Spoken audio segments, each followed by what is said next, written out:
Assalamualaikum warahmatullahi wabarakatuh. Pada kesempatan yang baik ini, yaitu di bulan Ramadan 1442 Hijriah ini, kita gunakan dengan sebaik-baiknya. Diantaranya kita mengikuti pesantren kilat yang diadakan oleh MTS N9 Sleman ini.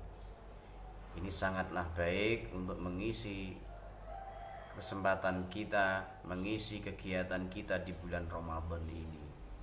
Oleh karena itu, mari kita ikuti dengan sebaik-baiknya sampai dengan acara pesantren kilat ini berakhir. Pada kesempatan kali ini, Pak Anton akan memberikan materi tentang moderasi beragama. Moderasi beragama itu apa?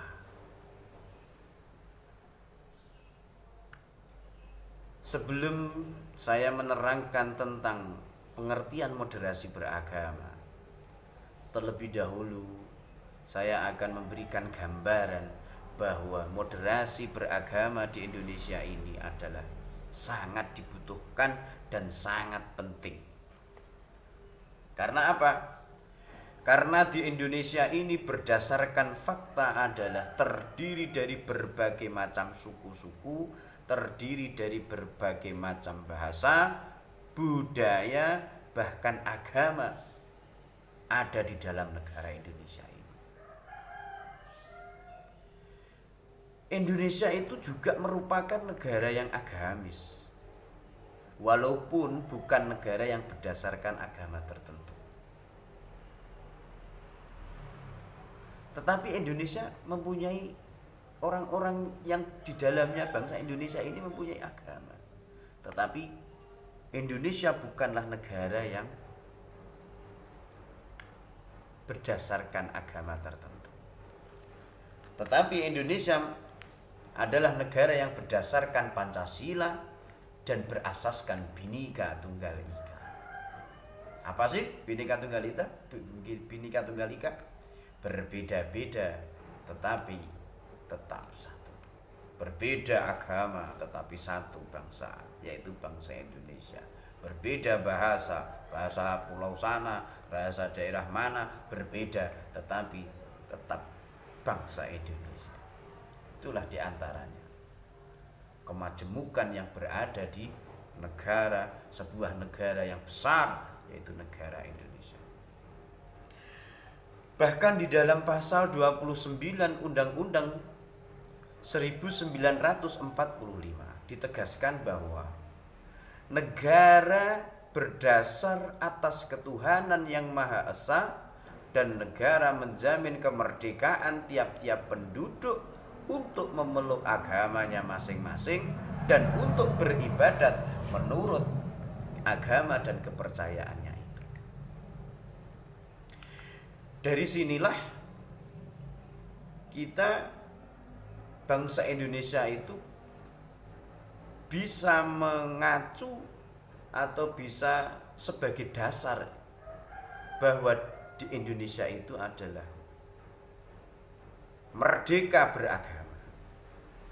Artinya menjamin kebebasan seseorang untuk melaksanakan agama tertentu. Oleh karena itu, disinilah diperlukan moderasi beragama sebagai upaya untuk senantiasa menjaga agar seberagam apapun penafsiran dan pemahaman terhadap agama tetap terjaga sesuai dengan koridor, sehingga tidak memunculkan cara beragama yang ekstrim bahkan liberal. Ya. Pemahaman yang sangat ekstrim itu bisa menjerumuskan atau bisa merusak kalau tidak didasarkan dengan kemanusiaan, tidak didasarkan dengan kemaslahatan, tidak didasarkan dengan untuk ukhuwah, Jadi pemahaman agama itu penting, sangat penting sekali untuk memahami sebagai agama, karena agama itu sebagai pijakan kita, dasar kita. Tetapi juga harus dibarengi dengan kepentingan-kepentingan, kemaslahatan supaya terjadi kerukunan antar umat beragama, kerukunan dalam satu bangsa, yaitu bangsa Indonesia. Bahkan mantan Menteri Agama Bapak Lukman Hakim Saifuddin itu menerangkan dulu, moderasi beragama itu bukan ideologi, bukan agama baru, tetapi moderasi agama itu adalah sebuah cara atau metode terkait proses memahami dan mengamalkan ajaran agama agar dalam melaksanakan sesuai dengan jalur yang moderat. Nah, kita akan memasuki apa itu moderat. Moderat itu artinya tidak berlebih-lebihan, atau bisa dikatakan sedang. Kita pada kesempatan kali ini kan membahas moderasi beragama. Nah, tadi sudah saya sampaikan bahwa di Indonesia ini membutuhkan moderasi beragama. Nah, moderasi beragama itu apa artinya? Moderasi terdiri dari dua suku kata, moderat dan agama. Moderat artinya tidak berlebih-lebihan atau sedang. Bahkan di dalam kamus besar bahasa Indonesia, kata moderasi itu didefinisikan sebagai pengurangan kekerasan atau penghindaran keekstriman atau berlebihan tadi. Itu moderat. Kalau beragama itu berarti agama adalah kepercayaan yang harus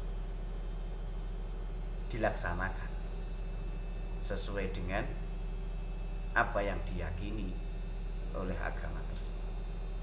Jika dua kata tadi digabungkan, moderasi dan agama, menjadi moderasi beragama, itu berarti merujuk pada sikap mengurangi kekerasan atau menghindari keekstriman dalam cara pandang, sikap, dan praktek beragama di suatu negara.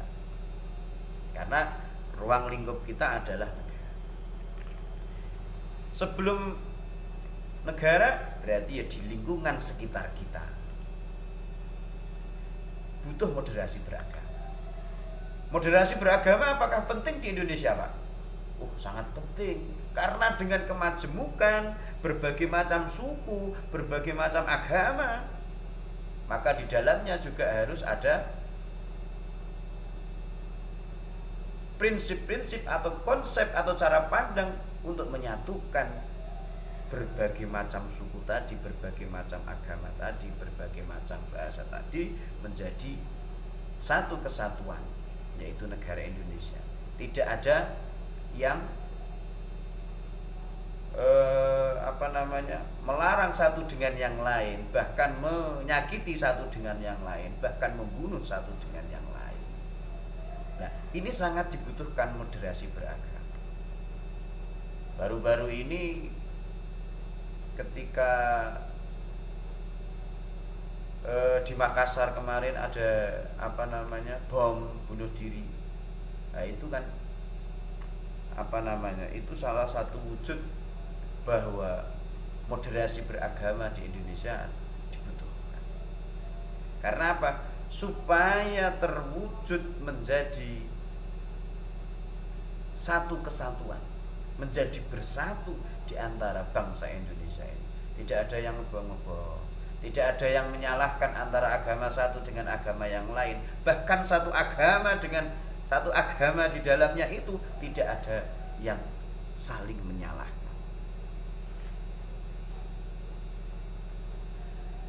Kemudian adalah cara pandang supaya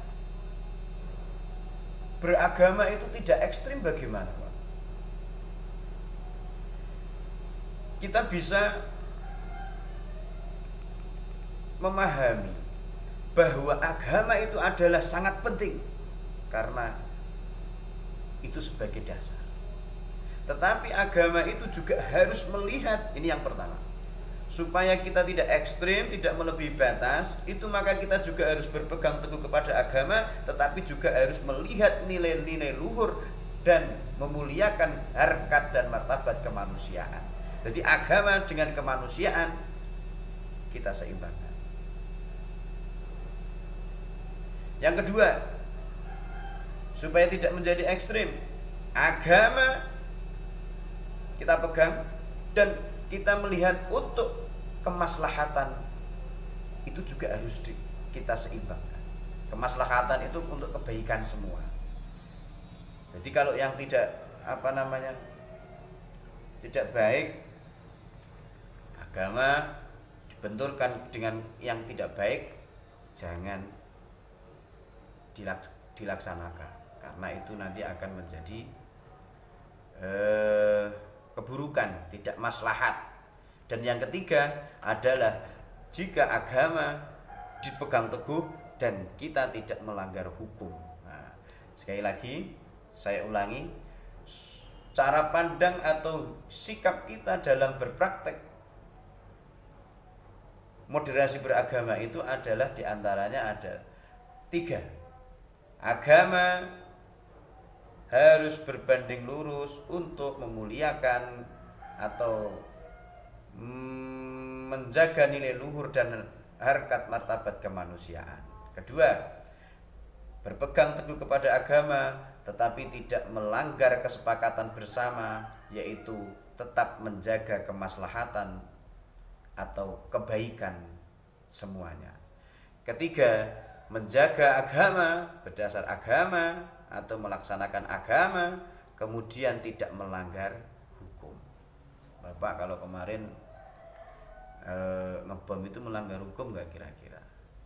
Nah, seperti itu agamanya berpegang teguh tetapi harusnya tidak melanggar hukum supaya tidak menjadi ekstrim. Fungsi moderasi beragama itu bisa menjadikan, ini berarti fungsinya moderasi beragama, menjadikan solusi untuk menciptakan kerukunan. Yang dijaga itu, yang dihasilkan dari moderasi beragama itu apa? Kerukunan, persatuan, dan kesatuan, serta harmoni sosial. Kedua, menjaga kebebasan dalam menjalankan kehidupan beragama. Ketiga, menghargai keragaman tafsir dan perbedaan pandangan. Kalau cara pandang penafsiran dari Al-Quran dan Al-Hadis menurut dia begini, menurut dia begitu, tetapi tetap satu. Ya, jangan menyalah-nyalahkan. Bahkan jangan sampai mengkafir-kafirkan. Yang terakhir, fungsi daripada moderasi beragama itu supaya kita tidak terjebak kepada keekstremisme, terus kemudian intoleransi, sehingga kemudian melaksanakan kekerasan atas nama agama itu tidak. Jadi supaya tidak terjebak ke situ, itu adalah fungsi moderasi beragama. Oleh karenanya, sekali lagi, kita sebagai generasi penerus bangsa, kita harus berhati-hati, kita harus terus menjaga kesatuan dan persatuan Indonesia ini sampai kapanpun, karena negara kita ini dulu diperjuangkan dari berbagai macam golongan, dari berbagai macam bangsa, menjadi satu, kemudian menjadi merdeka. Jadilah negara Indonesia.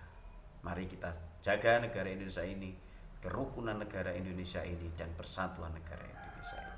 Itulah fungsi utama daripada moderasi beragama, sehingga kehidupan kita menjadi aman, tentram. Demikian, assalamualaikum warahmatullahi wabarakatuh.